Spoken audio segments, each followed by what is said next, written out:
Morning, everyone. Angel Prime is now called Prime Venture Partners. We changed our name a few months ago, and we do seed stage technology investing. So we've looked at a lot of marketplaces, and I thought I'd talk when Ravi invited me to speak here about how do you growth hack marketplaces, because by definition there are multiple sites. So let's start right away by looking at what is a marketplace. So it's a multi-sided network, right? And I'm guessing there's a lot of engineers or people with engineering backgrounds. So there is consumers, there's suppliers, there could be other constituents, right? If it's an n-sided marketplace as opposed to a two-sided marketplace. In the interest of time, we'll stick just to two-sided marketplaces today and look at if you are running a two-sided marketplace, how do you spur growth, right? And I'm talking more early stage as opposed to late stage, right? Not talking billboards on Marathali, for those of you that are from Bangalore. And saying how do you organically grow a two-sided marketplace, which is inherently more challenging than kind of growth for a single-sided network. How many people here work on a marketplace? Just show of hands. Okay, that's quite a few. That's awesome. So how do you even figure out if your marketplace makes sense? Is it worth working on that marketplace, right? Sorry, morning session. But here are 4 questions I think you should answer to see is it even worth it in terms of working on that marketplace. The very first thing is it just the status quo? Or are you coming up with a new experience? A new experience to engage the consumers, could be businesses, right? Could be customers, could be SMEs, could be what have you. Is there a new experience here somehow, right? Everyone uses Uber all the time, or Ola, or what have you. Even Just Dial, right? A few years ago, if you think about them, it was very, very hard for consumers to figure out the neighborhood plumber or mechanic shop or anything else, right? So it was a marketplace between small businesses and consumers. So because there was new value, because there was no local information, right? Whether it was Google Maps, I used to work at Google before, wasn't really there wasn't enough local information. So how do you get just even access to information? That was a big thing. The second, which is really, really important, is are you fundamentally adding new economic value, right? So, just matchmaking things, that has been going on for, thousands of years, right? The trading profession in India has been there for ages, right? Saying, well, there's always going to be, economics 101, right? There's going to be consumers, there's going to be suppliers, I matchmake the two. But is there new economic value being created? Assuming a lot of this is a startup audience. And so you've got to figure out how do I, where can I create new economic value? So if you think about LinkedIn, there was always, people and professionals, and they used to hang out at conferences like this, but there was no real forum for them to connect. But even more simply, and we'll talk about this example later, how do I monetize that, right? Because every professional is probably being recruited by somebody else, right? I'm sure like a lot of people are going to get hired here today or be looking to hire people. Hotel Tonight is a great example from a company in the US, which is a last-minute booking engine just for hotels, just for your day of booking, which is tonight. Brand new economic value, existing market, big market. So there's hoteliers who's sitting on empty inventory. I don't know what the inventory in Shangri-La is like, today, but most hotels in India have 60% occupancy, right?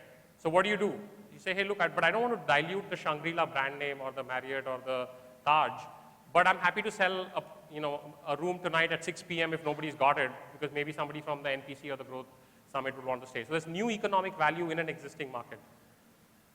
Marketplaces, by and large, work really well when you have a highly fragmented environment, right? And to take an example from my Make My Trip days, flights, up until 2-3 years ago, there's only 4 or 5 companies, right? And even there, one went under, which was from Bangalore, which is Kingfisher. We're drinking the water now. I'm surprised that the water is still surviving, but that's okay. But because there's so few participants in the marketplace, there's like 6 airlines, there's 20 million customers who fly. Yes, there is a marketplace between people who want to fly and in the airlines, but very hard to play a market-making role there, right? And we'll look at why. However, if you contrastingly look at bus, where Red Bus was there, or hotels, or cabs, or so on, it is highly fragmented, right?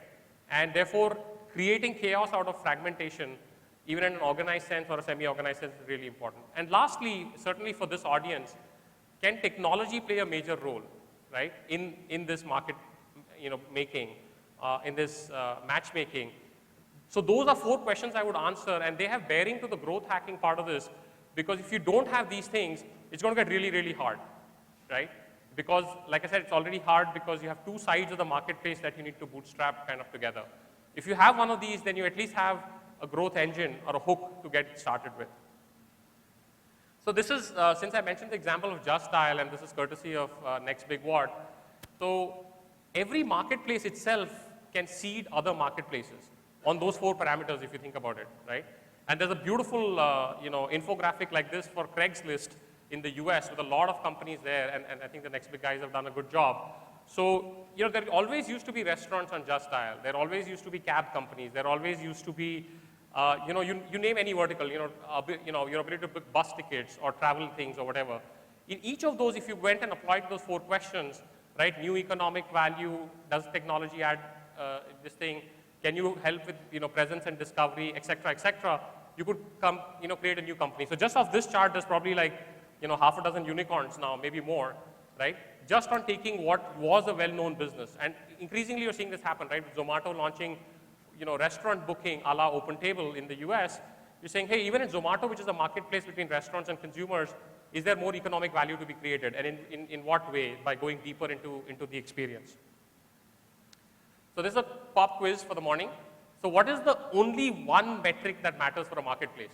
Differently than any other sort of e-com or transactional business. Just shout it out. Sorry? Flyers, sorry? Supply, okay. The one metric that matters for any marketplace.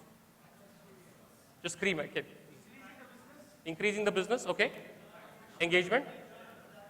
Churn. Transactions.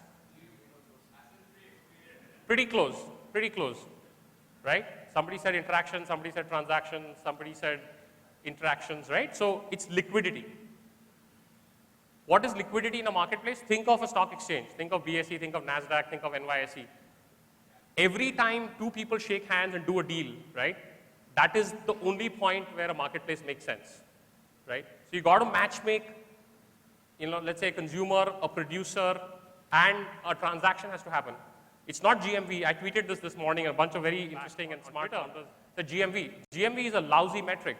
I could be on NYSE and do a big block transaction for $100 million. I have no liquidity, meaning I have that one transaction, but there may be 50 or 500 or 5,000 other companies that want to list their stock and they want people to buy, and there are others who want to sell. It's the number of transactions, it's the number of interactions, right? That is really, really important. So if you have one objective function to optimize for those 40% of you who are working on marketplaces, it's optimizing on liquidity. And you'll hear me say this like 6 times. So if you take away one thing from the talk, it's how do you optimize for liquidity? So what is liquidity? Again, open there. I have a graph up already, but nonetheless, what is liquidity? One is number of transactions, fairly obvious, right? Number of interactions. It's a measure of traction, yeah. What else? Number of edges in the graph, absolutely. You're clearly a computer scientist. So this is actually, if you ignore the blue edges, it is actually a bipartite graph in computer science, right? There's a set of consumers, there's a set of producers. Every edge between them is an interaction. Could be a transaction, could be, and there are systems that it need not be a transaction. Take something like a Pinterest or a TripAdvisor.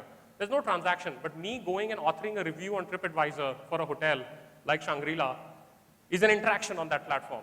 You as a person visiting from out of town and saying, hey, should I stay at the Shangri-La, should I stay at the Taj, or should I stay at the JW Marriott, and reading that review is a transaction, is an interaction, right? So as the number of, complexity of the network grows, and I said I would only focus on a two-sided network today, the number of interactions that you're enabling are really, really important. That's the core metric. It doesn't mean there aren't other metrics. It doesn't mean churn is not a metric. It doesn't mean customer acquisition is not a metric. We look at 2 other metrics, but the number of interactions between these 2 networks is really important. So when we look at how do you seed a marketplace and grow it, you'll see that you do everything to optimize the number of transactions. You don't think about global domination. You don't think about pan-India. You don't think about like all parts of Bangalore. You say, where can I get the most transactions happening, right? The most number of transactions. Even if the average transaction value is low, assuming it's still your product, right, of question. Yeah, go ahead.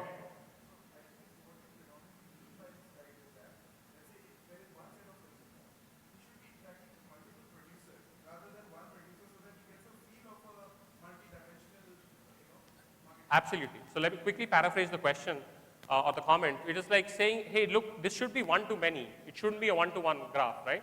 So I could be a consumer, just took a cab ride here. I should be able to take other cab rides, right, for that marketplace to happen, and so forth. Absolutely spot on. In fact, that's one of the nice ways to be able to kind of bootstrap a marketplace, especially if you look at e-commerce, right? A Flipkart or a Snapdeal or whoever could go to, Adishwar and say, hey, why don't you list all your inventory here? And, we will get you on, because they've got a bunch of customers already that they're serving, and they will bring them new customers, and these guys will bring them new suppliers. So absolutely spot on. It's not a one-to-one relationship. It is a one-to-many, and that's very critical from a growth perspective, right? Okay, so moving along, two more metrics outside of liquidity. Matching efficiency. So how quickly can you make a transaction happen as soon as something starts, right? So let's take an example of a new seller coming on Flipkart or Snapdeal or Paytm, right? I'm a new seller, I have something to sell, I have, whatever these, Logitech, clickers to sell. I list today, get started on Flipkart, $1 billion day sale or whatever it is they're running. How long before I get one transaction? That is an absolute number that you measure, and you say, okay, or it could be a hotel who's coming on board, or it could be anybody on the supply side, right? And vice versa. I'm a new consumer, never shopped before. For the first time I say, oh, let me go buy this Logitech, clicker. How long before I find Logitech clicker or some other clicker for that matter, right? Like I'm just looking for a mover. So that time you have to optimize. Remember, it's not GMV, it's not churn, it's not customer acquisition cost. Everything is still geared towards, I want to facilitate the quickest transaction, okay? Give you a simple example. Twitter, actually let me take Facebook as a broader example.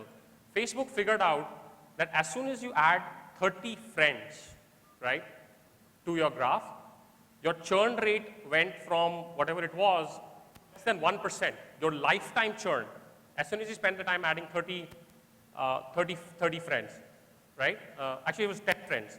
Twitter was 30 followers. Netflix, movie renting, online movie renting site in the US, if you go rate 7 movies, your churn goes down, right? So the reason it's important is you need to figure out what is the thing that will get the quickest liquidity. If you're not able to promise that, if a new supplier comes on and says, look, I don't know, it could take a week for your Logitech thing to sell, or it could take 2 days, or it could take 5 days.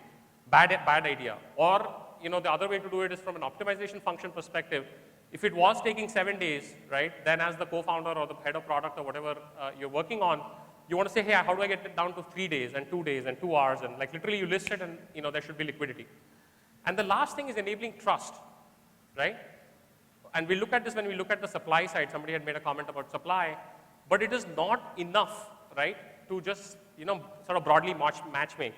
My expectations as a consumer do have to be served. So then how do you grow marketplaces, right? How do you go about, bootstrapping a marketplace? The very first rule of thumb is figure out whatever is the most constrained, right? Where is the bigger headache? And again, I'm talking very much early stage, startup guys. So, those of you who are already at Flipkarts and Snapdeals, different set of rules apply. But whatever is most constrained, in most cases, you'll find that demand is more constrained. But, you'll also find supply constrained marketplaces, and I'll take you through some of those. The second thing is through hook or, by hook or crook, right? And Paul Graham says this really well in general for growth hacking, not just for marketplaces. You got to figure out a smart way of seeding the marketplace, even if it's manual. Sounds harakiri, right, in this day of online and mobile and so forth. But saying everything that gears towards those 3 metrics we had, remember, liquidity, matching efficiency, and trust. How do I get the flywheel spinning, transactions happening, even if I have to force fit the transactions? And then, of course, you kind of iterate from there. So I look at only these 2 elements, right? Demand and supply. So let's look at supply first, right? Which is a little bit easier. Now I meet with startups for a living. There's probably like 3,500 in Bangalore alone. There's probably, I think I should have done the math. There's probably like 1,000 marketplaces in Bangalore alone that people are trying to build, if not 1,500, right? So aggregating supply is actually not an issue. There's like 50 companies trying to aggregate supply for salons, my first example. But the question you have to figure out is there a fundamental demand-supply mismatch? go for those set of folks on the supply side where they're not able to get liquidity, where they're not able to get transactions, right? Is there unique supply somewhere that you can get access to? In some cases, they might just want presence. Like they're not even, available, right? People can't even find them. This is the insight that Dipinder at Zomato had, which was that, hey, restaurants, where do they market themselves? There is no place for them even to get a listing. And Just Dial, of course, is a multi-billion-dollar company just on that basis. So new examples could be, car mechanics, right? Like everybody has, automobiles and they have some needs. Like where do I go find an automobile? I just go to the neighborhood shop and ask around saying, hey, who can help, right? And there are, of course, lots of new sites that are coming up. Discovery of price, right? Very important. Obviously very easy to associate with in India, but price discovery is really important. So where you see there's a huge price arbitrage, for example, farmers taking their produce to Badiwala, taking it to the retail market, then us buying it off, Big Basket or Zopna or whatever, there's a huge price discovery challenge, right? So you say, hey, look, there is producers, there's consumers, I'm just going to make price discovery more transparent, right? So again, find the place where there's huge arbitrage on price and say, can I make it more transparent? Can I make it more kind of streamlined? So again, you're looking at elements of your supply. A unique offering, right? The differentiated service, right? I mean, so of course there's, the Practos and the Quickwells and Liberates of the world for doctors, maybe lawyers, right? God forbid you need to hire one, but you do, right? And like, how do you go figure out who's a good lawyer and how do I get them and how do I engage them and what are their commercials and, et cetera, right? So the net is that just aggregating supply is no longer enough. You have to figure out how can you curate supply, how can you figure out some arbitrage in supply. So there may be 28 marketplaces all focused on aggregating lawyers and saying there's an on-demand lawyer, this is the Uber for lawyers, right? It's like you hear that a lot. You just go, you need somebody for something, it could be a term sheet, it could be like you're getting into some challenge. Just open it. It's not good enough. You say, look, there are startup lawyers who focus on startup-related things, incorporation, corporate structures, etc., and they're hard to get or they're expensive or whatever it is or not easy to discover. I'm going to go attack that problem. Doesn't mean you're selling yourself short. Doesn't mean you're not ambitious. You just need to find something that is unique in terms of supply and go after that. So what's an example of a supply, even though I said, hey, supply is easy, right? What's an example of a supply-constrained marketplaces? It's right up here. So India, the total number of hotel rooms in India, before, the Oyos and the Zostals of the world, guess altogether, the total number of hotel rooms in India was lesser than Bangkok plus Pattaya in Thailand. All India, all branded hotels, 1 star to 5 star, okay? Did not include guest houses, to be fair, or service apartments. And so it was a phenomenal kind of opportunity to say, hey, look, can I bring branded supply to the market, right? Because just like somebody might be going and staying at a Ginger or a Lemon Tree hotel or whatever, which is a branded property, or eating, for that matter, in a restaurant chain like a McDonald's or a Sagar Ratna, can I do branded supply so that as a consumer, I know what to expect, right? So if I go to an Oyo property, it's budget accommodation branded, I'll get my bottle of water, it'll be, a clean room, etc., etc. Airbnb, everybody's heard about. Sorry, I'm taking a lot of travel examples, spend a lot of time in travel at Make My Trip. But, if you want to get a room in New York for less than $300, impossible, right? Next to impossible. But you can get a fantastic, room on Airbnb. So again, it's a new kind of supply. Those rooms are there, but that's the point, right? To create that marketplace, saying I have a new kind of supply. And if you see how they bootstrapped the marketplace, it was actually pretty manual, right? Actually, Uber also started very manually, right? It was Travis and his 100 buddies who started that. And there are more examples. So I think in the interest of time, I'll move forward. But look for something unique about supply where there's a challenge. Demand is harder, right? It's harder because the customer is already being bombarded with 50,000 things, right? They're already seeing like there's 500 marketplaces are vying for their attention, right? And so forth. So one of the simple tricks is create something that's of value even to an individual customer, independent of the network effect. So if the simplest example to associate here is LinkedIn, right? So when LinkedIn started, even with no connections, if I could just go list my profile, it was kind of like my resume online. Right? So I could share it with people, right? I could share it with the person up front and say, hey, here's who I am, here's what I do. If you just want to know more and, let's meet up or connect up, whatever. So can you create value for an individual node on the demand network, right? Without the power of a network. We talked a lot about killer experiences. Cannot overemphasize it. It's ironic that People are just like thinking about GMV and this and that. Like the basic value prop of the product is broken. So the product has to work, right? The product has to create new value there where you did. Right? Again, a prototypical example would be Uber. I would say one of the biggest mistakes people make about trying to bootstrap marketplaces is to go, spray and pray everywhere, right? So if you're doing a marketplace, for salons or mechanics or what have you, say, I'm going to be pan-India, I'm going to launch Delhi, Bombay, Bangalore, all at once, all neighborhoods, everything. Get zero liquidity, get zero trust, get zero matching efficiency. Bad idea, right? Pick whatever niche, right? You could launch just a lawyer-related thing just around, Koramangala and Indiranagar because, of 3,500 startup, maybe 1,500 are over there. Just focus on that, iterate there, saying, oh, dude, if you're in Whitefield, you're in MG Road, you're in Palace Road, we don't deal with you, sorry, right? It's okay, because I'm trying to get liquidity, I'm trying to get efficiency, I'm trying to get the flywheel. So starting in a niche is really important. Figuring out whether it was unique supply, whether it was unique demand, and getting the flywheel to spin. Another very interesting technique that not a lot of people are using, but Hotel Tonight use this very effectively, right, is time shifting demand and supply. Right? So if you go talk to a hotelier at 6 p.m. in the evening, they pretty much know what the occupancy rate is going to be for that night, right? By and large, except a few sort of walk-ins, and even that with data, they have some predictability. Can I time shift it? That's what Hotel Tonight did, right? So can I say, hey, look, I can give you this, and the telecom companies in India have done it forever, right? And the US, they've done it for like 20 years, where you say, hey, after 11 p.m., your calls are half off. After 1 a.m., it's free. Or internet users is, less expensive, or I don't charge you for internet usage, right? It's the same plan, but, somehow there's some price benefit for it. So you can basically create demand by saying, I'm going to offer it at some attractive terms, attractive value, economics or otherwise, or access, because you didn't have it before. Manual demand, I talked about this, hack demand from an existing source, right? Which is a much cited but little gray example of Airbnb hacking Craigslist. But you see this all the time, right, happening in other networks. So there are networks where consumers are hanging out, right? So, the new world order would be, Facebook, Google, Pinterest, what have you, right? So can you somehow leverage those platforms? And they have open APIs. I'm not talking about anything illegit or, non-ethical, right?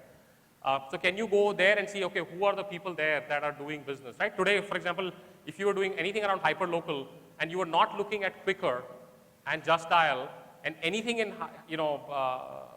in the classified space and seeing what kind of traction do they have, what is the customer experience like, where is it lousy, it's a bad example, right? Because, it's a bad idea, right? Because it's right there. You're seeing how many people are buying used mobile phones on Quicker. It doesn't take a rocket scientist or a PhD in computer science to figure that out, right?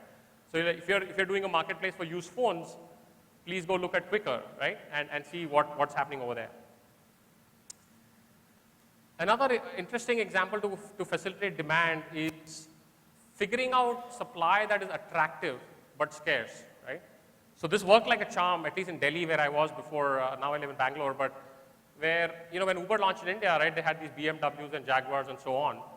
But you can imagine, Zoom Car, right, again a company out of Bangalore for self-drive car rentals. When they launched, they only had SUVs, right? And most people in their life had never driven an SUV, let alone owned one, right? So this is really cool. Let me just like go rent an SUV for the weekend, drive to Mysore or wherever, and that creates a lot of buzz, virality, PR. So you have to figure out, do you have something unique that you can bring to the table, right? That can basically facilitate, an interesting set of demand to come, right? You're almost creating demand. You're not advertising for demand. You're creating demand with something that is kind of very, very unique. We talked already about, being focused on a niche, whether it's hyper-local or local or something that is relevant, not just to the supply side, but also to a segment of customers, because it's easier to attack, right? So if you are only focusing a hyper-local marketplace on Indiranagar or Koramangala, you know the boundaries of that place, right? You know what it is going to take. You could even do strategies which may not scale pan-India, but you could do leaflets in a newspaper, because you're only attacking Koramangala, right? You could do a billboard just for Koramangala that makes sense, right? And finally, you can actually leverage, PR in very interesting ways, right? And influencers. There's so many people that hang out now on Twitter, Facebook, LinkedIn, etc. So if you did something unique, right? I remember this one time when I was going to see an IPL game last year where Uber had free rides for IPL. And this is like, don't know, in the third or fourth year of operations in Bangalore. I said free rides to IPL, that's it. If you're going to an IPL game, I don't even remember if we had to put some deal code or whatever, it's a free ride. It was sold out like nobody's business, right? There was more buzz and virality from that promotion. Actually didn't finally get the ride because there were no cabs available for that promo, but everybody knew about it, right? I'm talking about it, now more people know about it. So there is ways to basically create unique demand. Just 1 second, yeah, just hold off. I just want to kind of wrap up. I think I have another 5 minutes to go. Okay, so just to summarize, I would say the harder part of any marketplace, I believe, is going to be demand. At least in India, what I see in the startup kind of landscape. So if you can figure out some way to hack demand, you're well on your way, right? Aggregating supply is easy, curating it is the next level, you know, generating trust, right? All that you can do. I'm not saying it's trivial, I'm not saying it'll happen tomorrow morning, but there is not like a lot of, you know, jujitsu you have to figure out, right? You'll be able to crack it. Demand is where you should really focus, right? And it could come from unique supply, it could come from, you know, some unique angle, price discovery, arbitrage, whatever, but really figure out how you're going to crack demand. So in terms of product market fit for a marketplace, obviously we already talked about liquidity, right? Number of interactions, that's number one metric. Number two, which I haven't talked a lot about, but is trust. And in particular, the metrics that I would use, I'm a big fan of this thing called the Net Promoter Score. Won't have time to go into it here, but just look at, it's a very, very simple metric. So Net Promoter Score for each side of the marketplace. So customers saying, would you recommend other customers to use this service? Supplier saying, hey, would you recommend your buddy who's got the neighborhood retail shop to come on, you know, whatever, right? So just a simple Net Promoter Score will tell you whether things are happening. We talked about the, you know, the matching efficiency, time to first liquidity for a supplier, time to first liquidity for a consumer. There was a time when we'd all go on and we could just not find a cab. Horrible from a liquidity perspective, horrible from a marketplace perspective. And finally, if you remember my bipartite graph, whoever somebody here who's the comp science guy, where the blue edges were there, right? There were these two sets of nodes, consumers, producers talking to each other, but then consumers talking to consumers, producers talking to producers. The blue edges is what is the magical part of referrals. If customers start bringing other customers, or suppliers start bringing in other suppliers, right? And I could draw other blue edges which were not interactions, which was suppliers bringing customers like the Adishwar, if they decide to list on Flipkart or Snapdeal, they will bring a whole following along, right? That's when you get into hyper growth. But that is a distant one. If you're thinking early stage, I think even if you just get liquidity, you're on your way. If you get trust, you're building moat, you're building some defensibility, and time to liquidity will get your, you know, marketplace spinning. So just to summarize, oops, hello? Okay, they don't want me to summarize. Can you just go back one slide, please? So just to summarize, like, you know, we already talked about the metrics, right? Focus on liquidity. Figure out what is more constrained in your marketplace. Like I said, while demand is usually more constrained, but you might find that supply is constrained as well in some cases. Do everything to generate transactions, manual, jugaad, leaflets, whatever it takes, right? You know, Net Promoter Score, reviews, trust, and then finally let the referral kick in. That's when, in my opinion, that is when, I think somebody talked about churn and marketing. That's when you know, bring out the big bazooka guns in terms of like real, you know, offline marketing or even online marketing. So at least get the first 6 set of things going. So with that, I'll open it up to questions. I'm